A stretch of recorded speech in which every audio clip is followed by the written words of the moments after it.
Layoffs hit 2.5 million Americans, and now families are living in their cars. But before I show you the data, I need to ask you something. Have you checked your email differently this month? Not for the messages you are expecting, for the one you are afraid of. The one with the subject line that says organizational update or workforce restructuring or a difficult decision. Have you noticed that you hold your breath for half a second before you open LinkedIn now? That you scroll through the layoff announcements the way a person scans a list of casualties, reading the company names, counting the numbers, checking whether the industry matches yours, checking whether the title matches yours, exhaling when it does not, but the exhale does not feel like relief. It feels like borrowed time. And have you noticed something at work that nobody is saying out loud? The empty desk that was not empty last month. The meeting that used to have 12 people and now has 9. The Slack channel that went quiet. The project that was killed without explanation. The manager who will not make eye contact when you ask about next quarter. You have noticed. You have been carrying it. That low-grade hum in your chest that is not quite anxiety and not quite fear but sits in the space between them where the body stores things the mind is not ready to name. And the reason I know you have noticed is because every person I talk to has noticed. And they are all doing the same thing you are doing. Performing normalcy. Going to the desk. Answering the emails. Attending the meetings. Smiling in the hallway. And going home at night and opening the laptop, and quietly, secretly, without telling anyone, updating the resume, just in case. And the just in case is the feeling. And the feeling is the story. And the story is what this video is about. Not just the numbers.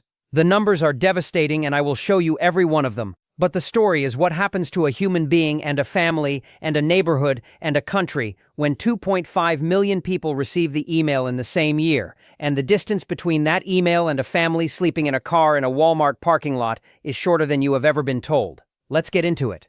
You already know someone who was laid off this year. You might not know you know because they have not told anyone. Because the shame of being discarded by a company that called you family is the kind of shame that makes people disappear from group chats and stop returning calls, and the silence is louder than any statistic. Before I give you the Challenger data and the WARN Act filings and the intelligence tracker and the resume builder survey, I want to talk about the thing that the data cannot capture: the silence. The person in your life who has been quieter than usual. The friend who used to text back in minutes and now takes 2 days. The coworker from the last company who posted a congratulations on my next chapter LinkedIn update 3 months ago and has not posted since. The cousin who said they were taking some time to figure out the next move and has not mentioned the next move since Thanksgiving. They were laid off. And they did not tell you. Not because they do not trust you, because the American relationship to employment has made job loss a personal failure rather than a structural event. The company said you are part of a family. The company said your contributions are valued. The company said we are all in this together. And then the company sent an email at 7 a.m. on a Tuesday that said your position has been eliminated, effective immediately, and your credentials have been revoked and your severance package is attached, and we wish you well in your future endeavors. And the person who received that email did not feel eliminated. They felt erased. And the erasure produces a shame that is biological, not rational. The cortisol spike from sudden job loss mimics the neurological response to physical abandonment. The brain processes termination the same way it processes exile from the tribe. And the person who has been exiled does not call their friends and announce it. They withdraw. They go quiet. They stop answering texts because answering means explaining, and explaining means reliving, and reliving means feeling the shame again in the stomach where it lives. And the silence spreads. And you mistake the silence for distance when it is actually drowning. And now the data. Challenger, Gray and Christmas reported that January 2026 saw 108,000 announced job cuts, a 118% increase from the previous year, and then March surged 25%, and then April surged 38% on top of that. And the full year 2025 total was approximately 1.2 million announced cuts, up 54% from 2024, the highest outside of the pandemic since the Great Recession. And J&Y Law documented that actual dismissals across all categories run at approximately 1.6 million per month, 19.2 million per year. And Layoff Alert confirmed that through June 2026, 2,658 WARN Act notices have been filed across 42 states affecting 250,711 employees. And over 1,621 companies have announced mass layoffs since January 1st. And 58% of companies plan additional layoffs this year, according to Resume Builder. And Fortune called it the era of forever layoffs, not cyclical, structural, permanent. Driven by AI that does not unlearn your job, federal DOJ cuts that eliminated 292,294 government positions in 7 months, tariff uncertainty that makes hiring commitments impossible, and the final stages of post-pandemic right-sizing. And the companies are not hiding the mechanism. Amazon cited AI's transformative potential, while cutting 14,000. Salesforce's CEO said chatbots replaced 4,000 customer service agents. UPS announced 20,000 cuts, while shifting to automated hubs. ServiceNow laid off hundreds this week to increase AI usage. Gambling. cut 25% of its workforce for what its CEO called restructuring for an AI-first world. Your replacement is not a person in another country. It is a software update on the server in the building where you used to work. And the person who received that email, the one who went quiet, the one who is not returning your texts, is sitting somewhere right now with a laptop open and a resume that has been sent to 200 companies and has received 4 responses, and none of them led to an interview. And they have not told you because the shame is louder than the data. And the data is already screaming. You have done the math in your head at least once this month. You have counted the weeks. You have calculated how long you could last without your paycheck. And the number you arrived at scared you enough that you closed the calculator and did not tell anyone what you found. I know you have done it because everyone has done it. Maybe it was at 11 p.m. when you could not sleep. Maybe it was in the car on the way to work when the gas pump showed $67 for a tank that used to cost $38. Maybe it was when the insurance renewal arrived and the number was so far from what you expected that you thought it was a mistake and called the company and they said, no, that is correct, and you sat down and the calculator came out and the math started. How many months of rent could I cover if my income stopped today? How many weeks of groceries? How long before the credit card hits the ceiling? How many days before I have to tell my partner? How many weeks before we have to tell the kids? And the number you arrived at was small, smaller than you expected, smaller than you thought was possible for a person who has worked as hard as you have worked for as long as you have worked. And the number scared you, and you closed the calculator, and you did not tell anyone, because saying the number out loud would make it real. And you are not ready for real. You are still in the performing normalcy phase where you go to the desk and answer the emails and attend the meetings and smile in the hallway and hope that the email does not come tomorrow. And the Federal Reserve confirmed what your calculator already told you. 37% of American adults cannot cover an unexpected $400 expense without borrowing or selling something. The savings rate is 4%. At the median income of approximately $80,000, that is $267 per month in savings. That is $3,200 per year. That is 6 weeks of expenses, if the income stops and the bills continue. 6 weeks. And the bills do not pause when the paycheck stops. The rent is due on the 1st. The car payment is due on the 15th. The credit card minimum is due on the 20th. The phone, the electric, the insurance, the student loan, the subscriptions you forgot to cancel because you were too busy performing normalcy to audit your recurring charges. And unemployment replaces 40 to 60% of a paycheck that was already not enough. You were spending 96% of your income before the layoff. Replacing 50% of that income produces a deficit that the credit card fills at 23.79% until the card maxes out in 4 to 8 weeks. And then the card is full, and the savings is gone, and the deficit has no source to fill it, and the rent is missed, and the landlord files, and the eviction clock starts, and the eviction takes 30 to 90 days depending on the state.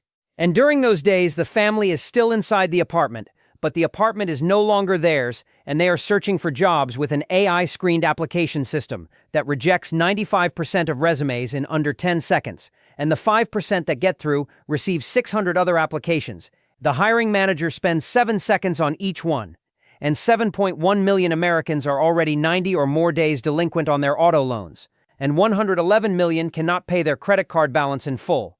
And $18.19 trillion in total consumer debt is the all-time record. And the man in the original video who inspired this series, the one with 10 years of corporate experience at prestigious companies, said it directly into the camera with the rawness of a person who has stopped performing normalcy. He said, "I cannot get a callback. I cannot get a referral. I cannot get a rejection letter. I do not even get silence. That means no. I get silence. That means I was never seen. And the silence is the same silence as the friend who stopped texting. The same silence as the coworker who posted the LinkedIn update and disappeared. The same silence as the person in your life who you have not heard from because they are sitting in a room doing the same math you did on your calculator at 11 p.m., and the number they arrived at was smaller than yours, and they did not close the calculator. They kept going. And the math led to the car. And the car is parked at the back of a Walmart lot right now, with the seats reclined, and the children asleep, and the parent in the front seat with the phone open, applying, scrolling, sending, into the same silence that you heard on your calculator at 11 p.m. and were afraid to say out loud. The distance between your calculator and that car is 6 weeks. That is the number you found. That is the number you closed the app before you could finish processing, and the number is correct. And 6 weeks is the buffer between everything you have built and the parking lot where it ends. And the buffer is getting thinner, not because you are doing something wrong, because the system that was supposed to catch you when you fell has holes the size of families. And the families are falling through, right now. While you perform normalcy at the desk and check your email for the subject line you are afraid to see, you trained it. You fed it. Your emails and your reports and your processes and your client notes and your decision patterns, and now it does what you do at the speed of light for the cost of electricity, and your boss knows and has not told you. And the silence between what your boss knows and what you know is the sound of your career ending in slow motion. You remember the meeting. 6 months ago, maybe 8. The one where someone from IT or a consultant from the vendor stood at the front of the room and showed the team a new tool, an AI assistant, a co-pilot, a workflow optimizer, and they showed you how it could draft the report you spend 3 hours on in 45 seconds. And the room went quiet the way a room goes quiet when everyone calculates the same thing at the same time and nobody says it. And someone asked, "Will this affect headcount?" And the presenter said, "No, this is designed to augment, not replace." And you nodded, and you went back to your desk and you started using it. And you taught it, not formally. You taught it by feeding it your work, your emails, your formatting preferences, your client communication patterns, your decision logic. Every time you used it, it learned another layer of what makes you, you, professionally, and it got better. And the reports that used to take 3 hours took 40 minutes because the tool drafted 80% and you edited the remaining 20. And your manager praised your productivity, and the quarterly review said exceeds expectations, and the tool kept learning. And now the tool does not need the 20% edit, and your manager knows it.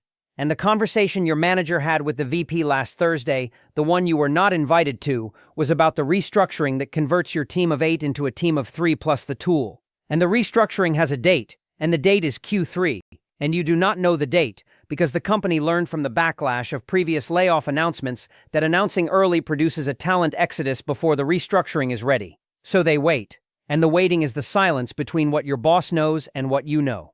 And that silence is the sound of your career ending in slow motion while you sit at the desk performing normalcy and checking your email for the subject line you are afraid to see. And Challenger documented that AI and technology-driven motivation accounted for nearly half of the July 2025 layoff surge, which was 140% above the previous year. And Salesforce's CEO said publicly that chatbots replaced 4,000 human customer service agents. He did not whisper it. He announced it as a strategic achievement. Your elimination is someone else's earnings call highlight. And Amazon cited AI's transformative potential while cutting 14,000 corporate roles. And UPS cut 20,000 while building automated hubs. And the CEO of Gambling.com called it restructuring for an AI-first world while eliminating 25% of the workforce. And the career coach Eric Woodard told Newsweek the sentence that should be pinned to the wall above your desk. He said roles built on predictable, rules-based knowledge work, accounting, basic legal drafting, contract review, compliance monitoring, junior software development, financial modeling, paralegal summarization are directly in the crosshairs, directly. Not potentially, not eventually, directly. And the Modern Health 2026 report found that 69% of workers believe AI will lead to layoffs at their own company within 3 years, and 49% are afraid of losing their own job to AI. Half of you watching this right now are afraid. And the fear is correct, not because AI is smarter than you, because AI is cheaper than you, and cheaper always wins. And you trained it, and it is ready, and the date is Q3, and the silence is the only warning you will receive. You have sent 200 applications and received 4 responses and 0 interviews, and the reason is not that you are not qualified. The reason is that a machine read your resume in 6 seconds and decided you do not exist, and no human being ever saw your name. You know this feeling. You might be living it right now. The ritual, the nightly ritual that nobody talks about, because talking about it makes it real. You sit down at 9 p.m. after the kids are in bed, or after the dishes are done, or after the show you are not really watching has played for 20 minutes without you noticing. And you open the laptop and you go to Indeed or LinkedIn or the company career page and you read the job description and you think, I can do this. I have done this. I have been doing this for 10 years. And you tailor the resume and you write the cover letter and you click apply and the confirmation email arrives and says, thank you for your application. And you close the laptop and you feel the small chemical reward that comes from the act of trying. And then nothing happens. No call, no email, no rejection, nothing. The application enters a system, and the system swallows it, and the silence that follows is not a delay, it is a verdict, rendered in 6 seconds by an applicant tracking system that scanned your resume for keyword matches, formatting compatibility, and algorithmic scoring criteria that no human being designed to evaluate talent. The ATS was designed to reduce volume, to take the 600 applications that a single job posting receives and reduce them to 15 that a human will review for 7 seconds each. And the reduction criteria are not published. They are not transparent. They are not appealable. You do not know why you were rejected, because the system does not tell you. It does not even tell you that you were rejected. It simply does not respond, and the silence is the rejection. And you have received it 196 times out of 200. And the 4 responses led to 2 automated screening questionnaires, 1 phone call with a recruiter who asked you to repeat what was already on your resume, and 0 interviews. And the man in the original video said it with the exhaustion of someone who has passed through the anger phase and arrived at the emptiness on the other side. He said, I genuinely cannot find any way to make money. I cannot get a job anywhere. I cannot get a call back. I cannot get an email back. I cannot get a referral. I apply to jobs and I do not even get a rejection letter. And then he said the sentence that every person who has been through this ritual recognizes as the truth the system will not admit. He said it is not about how smart you are. It is not about what you are capable of. It is not about if you are a good worker. This is about literally if someone is willing to give you a chance, and the system is not willing. The ATS is not programmed to give chances. It is programmed to filter. And the filter does not know you, does not know your 10 years, does not know your capabilities, does not know the project you saved, or the client you retained, or the team you built. It knows keywords. And if your keywords do not match the keywords the hiring manager entered into the filter, your 10 years of experience are processed as noise and discarded in 6 seconds. And the Allianz survey confirmed the behavioral consequence. 71% of employed Americans are job-hugging, clinging to positions not out of satisfaction but out of fear, because they have watched the friend disappear. They have seen the LinkedIn graveyard. They have done the math on the calculator at 11 p.m., and they know that leaving the job they have, even the job that is burning them out at 84%, is a gamble they cannot afford. Because the other side of the gamble is the 200 application ritual, and the ritual ends in silence, and the silence ends in the car. There is a woman in your city right now sitting in a minivan with 2 children in the back seat who went to college and worked full-time and paid her taxes and did everything she was told to do, and the minivan is not a vehicle, it is her home. And she has been there for 3 months and nobody knows because she parks in a different lot every night. You have driven past her, you have parked next to her, you have glanced at the minivan with the sunshade in the windshield and the curtain rigged across the back windows, and you thought nothing of it because the minivan looks like every other minivan in the lot. And inside it, a woman is heating soup on a portable stove while her 9-year-old does homework on a tablet connected to the Walmart Wi-Fi, and her 6-year-old sleeps in a car seat that was not designed to be a bed, but has become one because beds require apartments, and apartments require deposits, and deposits require savings, and savings require income that exceeds expenses, and her income stopped exceeding her expenses 14 weeks ago when the email arrived. And she was not poor before the email, she was not unstable, she was not irresponsible. She was a medical billing coordinator at a regional hospital that outsourced the billing department to an AI-driven processing platform. The department was eliminated. All of it. Not reduced, eliminated. And the severance was 6 weeks. And the unemployment covered 48% of her salary. And the rent was $1,850 per month. And the car payment was $489. And the childcare was $1,400. And the health insurance through Cobra was $1,100 per month, which she could not afford, so she dropped it, which means her children are currently uninsured. And the savings, the $2,300 she had managed to accumulate at a 4% savings rate on a $52,000 salary, was gone in 5 weeks. And the rent was missed on the 6th week, and the landlord filed on the 8th week, and the eviction was finalized on the 12th week. And on the 13th week, she loaded the minivan with the children's clothes, the tablet, the portable stove, the sleeping bags, and the 2 stuffed animals. that her 9-year-old will not sleep without, and she drove to a parking lot and parked and sat in the front seat and stared through the windshield at the building across the street where people were going to work, and she realized that the distance between those people and her was not talent or effort or education or character. It was 6 weeks. 6 weeks of savings that she did not have because the salary did not produce enough surplus for a buffer, and the absence of the buffer was the hole she fell through. And she is not alone. The National Alliance to End Homelessness documented that vehicle residency is the fastest-growing category of homelessness in the United States. Families living in cars, vans, and RVs now represent a significant and increasing share of the homeless population. And the 771,000 Americans experiencing homelessness, the highest number ever recorded, includes a growing number of people who look exactly like you, who went to the same schools, who worked the same jobs, who shopped at the same stores, who had the same routines, and who received the same email. And the difference between them and you is not that they did something wrong, it is that they did not have the buffer. And the buffer for most American households is 6 weeks. And 6 weeks is one department elimination, one AI restructuring, one severance check, one missed rent payment, one eviction filing away from the parking lot. And she rotates lots every night because staying in the same lot for more than 2 nights attracts attention. And attention means police. And police means a welfare check. And a welfare check means the children might be taken. And the fear of losing the children is the thing that keeps her invisible. She parks in a different lot. She washes the children at the gym. She still pays $25 a month for because the gym has showers. And the showers are the last thing that separates looking homeless from looking normal. And looking normal is the only thing she has left. Because looking normal means the teacher does not ask. And the teacher not asking means the children stay in school. And the children staying in school means the children stay with her. And the $25 gym membership is the most important bill she pays. More important than the car insurance. More important than the phone. Because the $25 is what keeps her family together. And she is in your city right now, tonight. And you will drive past her tomorrow without knowing. And she will not ask for help. Because asking means being seen, and being seen means losing everything she has left, which is the minivan, and the children, and the $25 gym membership, and the silence that keeps all three. A 9-year-old in your school district is doing homework on a tablet in a parking lot right now, and the teacher does not know, and the guidance counselor does not know, and the principal does not know because the child has been instructed not to tell anyone where they sleep, and the secret is destroying the child faster than the homelessness. The child does not know they are homeless. The parent has not used that word.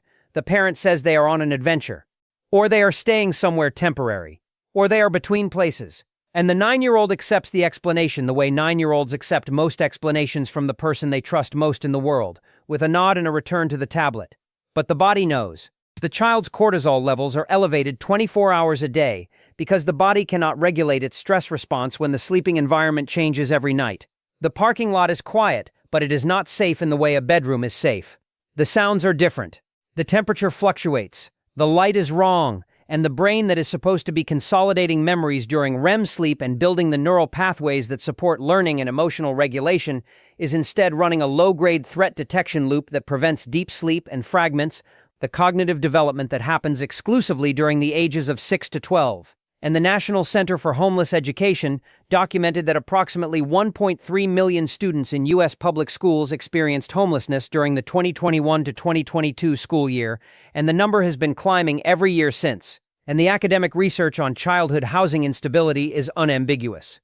Children who experience homelessness before the age of 12 show measurably lower reading and math proficiency, higher rates of grade repetition, higher rates of behavioral incidents, higher rates of chronic absenteeism, and are 4 times more likely to show developmental delays than their housed peers, 4 times.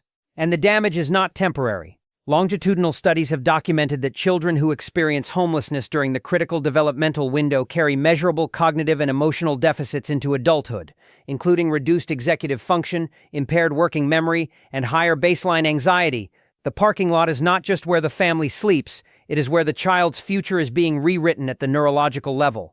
And the child has been told not to tell anyone. Not because the parent is ashamed, though the shame is real, and it sits on the parent's chest every morning when they drive the child to school from the lot and watch them walk through the door carrying the secret that no child should have to carry. The child has been told not to tell because telling means the school contacts CPS, and CPS means an investigation, and an investigation means the possibility of separation. And the parent who lost the job and the apartment, and the savings, and the insurance, and the dignity has one thing left: the child.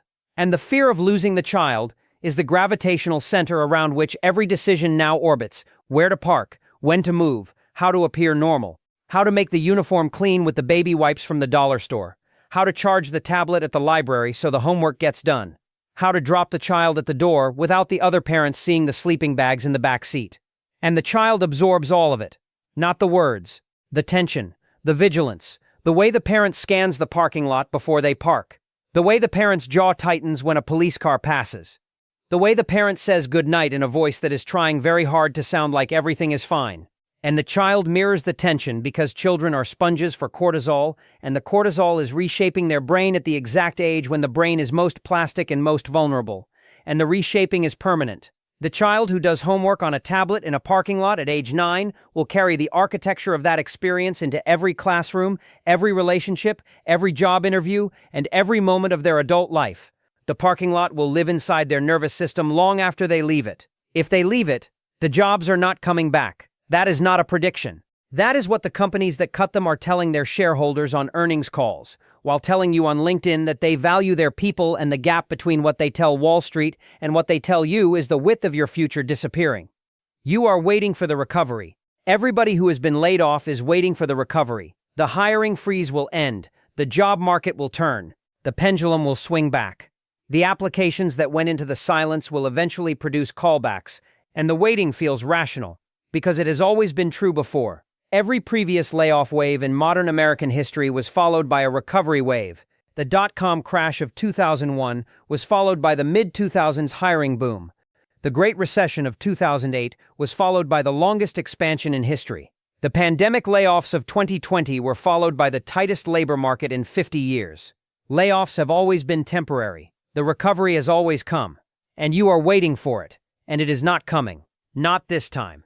And the reason it is not coming is not a theory. It is a disclosure. A legally required financial disclosure that publicly traded companies make to their shareholders every 90 days in their quarterly earnings reports. And in those reports, the companies that cut you are not telling shareholders that the cuts were temporary or that they plan to rehire when conditions improve. They are telling shareholders that the cuts are permanent structural efficiencies that will reduce headcount-related costs on a go-forward basis, and that the AI-driven restructuring will produce sustained margin improvement that is not dependent on rehiring the positions that were eliminated. Sustained, not temporary, not cyclical. Sustained. And the Challenger data confirms it. The firm that has tracked layoff patterns for 30 years has identified what it calls a structural decoupling between layoffs and rehiring. In previous cycles, mass layoffs were followed within 6 to 18 months by mass hiring. In the current cycle, the layoffs are occurring and the hiring is not following. Average monthly job growth since April has been 17,000 according to Brookings. 17,000. In a country with a labor force of 165 million. That is a rounding error. It is not recovery. It is a flat line. And Newsweek's analysis of the layoff trajectory described the labor market not as recovering, but as increasingly defined by volatility, as opposed to recovery. Volatility, not recovery. The permanent state of not knowing whether your job exists next quarter. And the companies are being honest about this on the earnings calls. They are telling the investors the truth. The headcount is not coming back, because the AI handles the volume, and the AI does not require health insurance, or a 401k match, or a parking space, or a sick day, or a performance review, or a severance package when it is replaced by a newer version of itself. The companies are telling Wall Street one thing and telling you another. Wall Street hears permanent efficiency. You hear we value our people. The LinkedIn post says we are grateful for the contributions of our departing colleagues. The 10K filing says the workforce reduction is expected to generate $200 million in annualized savings. And the $200 million is your salary times 4,000 people. And the savings is permanent. And the jobs are not coming back. And the recovery you are waiting for is not a recovery. It is the old economy's ghost flickering on a screen while the new economy builds itself on a server that does not need you. And the server is already running. And the earnings call already told the shareholders, and the only person who has not been told is you. Unemployment benefits were designed in 1935 for a man who lost a factory job and found another factory job in 6 weeks, and the system has not been meaningfully updated since, and now it is being used by a software engineer who lost a job that no longer exists, and cannot find a job that has not been automated, and the system breaks because it was built for a world that no longer exists. You filed for unemployment on a Tuesday because Monday was the day you spent sitting in the car in the driveway for 45 minutes after the Zoom call, trying to decide how to tell your family. And the filing process was the first indication that the system you are falling into was not designed for you. The website looked like it was built in 2004 because it was built in 2004. The forms asked questions that assumed a world where the employer had a physical location and the job had a fixed schedule, and the layoff was caused by a decline in business rather than a software update. And the benefit calculation, the formula that determines how much money you receive, was based on your earnings during the base period, which produced a weekly benefit of approximately $450 in most states, capped at a maximum that ranges from $235 in Mississippi to $823 in Massachusetts. And your rent is $1,850 per month. And the $450 per week before taxes translates to approximately $1,800 per month. And $1,800 covers the rent and nothing else, not the car, not the insurance, not the food, not the electricity, not the credit card minimum, not the phone that is the only tool you have to search for the job that does not exist. And the duration is 26 weeks in most states, 6 months. And the job search requirement, the mandate that you apply to a minimum number of positions per week to maintain eligibility, assumes that the positions exist, that they are real postings and not ghost jobs. And a survey by Clarify Capital found that approximately 43% of hiring managers admitted to posting job listings they had no intention of filling, ghost jobs, posted to build a candidate pipeline, or to satisfy internal compliance requirements, or to create the appearance of growth. And you are applying to them, every week, to satisfy the unemployment requirement, sending your resume into a ghost posting that was never going to hire anyone. And the application counts as a search, and the search satisfies the requirement. And the requirement maintains the $450 per week, and the $450 covers the rent and nothing else. And the system calls this assistance. And the assistance was designed in 1935 when Franklin Roosevelt signed the Social Security Act and created the unemployment insurance program as part of the New Deal. 1935, 91 years ago, when the economy was industrial, when a laid-off worker found another job at a factory down the road within weeks because the factories were everywhere, and the skills were transferable, and the ATS did not exist, and the resume was a handshake, and the interview was showing up. And the system has not been meaningfully restructured to account for an economy where the jobs are digital, the layoffs are AI-driven, the applications are algorithmically screened, the hiring process takes 3 to 6 months, the skills required for the next position may not match the skills from the last position, and 43% of the postings are not real.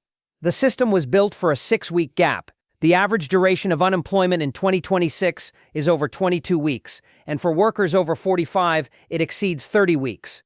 And for workers whose specific role has been automated, the gap is not measured in weeks because the role does not reappear. It is measured in career changes that require retraining that costs money. The worker does not have, and takes time the unemployment benefit does not cover. And the woman in the minivan filed on a Tuesday. And the $450 per week covered the rent until it did not, because the apartment required first, last, and security to stay, and the landlord would not accept the benefit letter as proof of income for renewal, and the lease expired, and the apartment was gone. And the $450 continued for another 14 weeks after the apartment disappeared. And the $450 went to gas and food, and the $25 gym membership. And the unemployment system worked exactly as designed. It provided a temporary bridge between one job and the next, but there was no next job. And the bridge led to a parking lot, and the system called it assistance. The country is not experiencing a homelessness crisis. It is operating a homelessness pipeline. And the pipeline has an input called layoffs, and a processing stage called no savings, and a filter called ghost jobs, and an output called the parking lot. And the pipeline is running 24 hours a day, 7 days a week across all 50 states. Stop thinking of homelessness as a condition. It is not something that happens to someone the way a disease happens. It is something that is produced, manufactured, assembled step by step through a sequence of events that is so consistent across hundreds of thousands of cases that it has the predictability of an industrial process. And the process has components that connect the way components on an assembly line connect. Each one feeds the next. Each one is necessary for the output. Remove any single component and the output changes. But no component has been removed. And the pipeline is running. The input is the layoff. 108,000 in January, surging 25% in March, surging 38% in April. 58% of companies planning more. Forever layoffs. Structural, AI-driven. Not coming back. And the input feeds into the first processing stage, which is the savings buffer. And the buffer is 4%. 6 weeks. And the 6 weeks begin the moment the email arrives. And the processing continues into the second stage, which is the application ritual. 200 submissions, 4 responses, 0 interviews, ATS rejection in 6 seconds, 43% ghost jobs. And the ritual consumes the 6 weeks without producing employment. And the processing continues into the third stage, which is the unemployment system. $450 per week, designed in 1935, covers rent, nothing else, duration 26 weeks. Job search requirement, satisfied by applications to postings that were never going to hire anyone. And the third stage feeds into the fourth stage, which is the eviction. Rent missed at week 6, landlord files at week 8, eviction finalized at week 12, and the fourth stage feeds into the output. The parking lot, the minivan, the children in the back seat, the $25 gym membership, the secret. And the pipeline does not malfunction. That is the critical understanding. The pipeline is not broken. A broken pipeline would produce random outputs. This pipeline produces the same output every time. Family with income becomes family without income, becomes family without savings, becomes family without callbacks, becomes family without apartment, becomes family in car. The sequence is identical across demographics, education levels, industries, and geographies. The only variable is the speed. A family with $10,000 in savings takes 14 weeks to reach the output. A family with $2,300 takes 5. A family with nothing takes 2. But the output is the same. And 771,000 Americans are currently at the output end of the pipeline. The highest number ever recorded. And the pipeline is accelerating because every component is worsening simultaneously. The layoffs are increasing, the savings are decreasing. The application success rate is declining. The unemployment benefit has not been adjusted for the cost of living, and the eviction rate is climbing. Each component feeds the next, at a higher volume, and the output grows. Not because more people are making bad decisions, because the pipeline is processing more inputs, and the inputs are you, and your neighbors, and your coworkers, and the person whose desk was empty last Monday, and the friend who stopped returning texts, and the cousin who said they were between things. They are all in the pipeline, at different stages, moving toward the same output, and the pipeline does not ask whether you deserve to be inside it. It processes you the way a machine processes material, indifferently, efficiently, and the output is the parking lot. And the parking lot is full, and it is getting fuller, because the pipeline is running, and nobody has turned it off, and nobody is going to turn it off, because turning it off would require fixing every component simultaneously. The layoffs, the savings, the application system, the unemployment benefit, the housing cost, the eviction law. And nobody in a position to fix all 6 has the incentive to fix any of them, because the pipeline's output does not vote, and the pipeline's output does not donate, and the pipeline's output does not appear on the earnings call. It appears in the parking lot, where nobody is looking.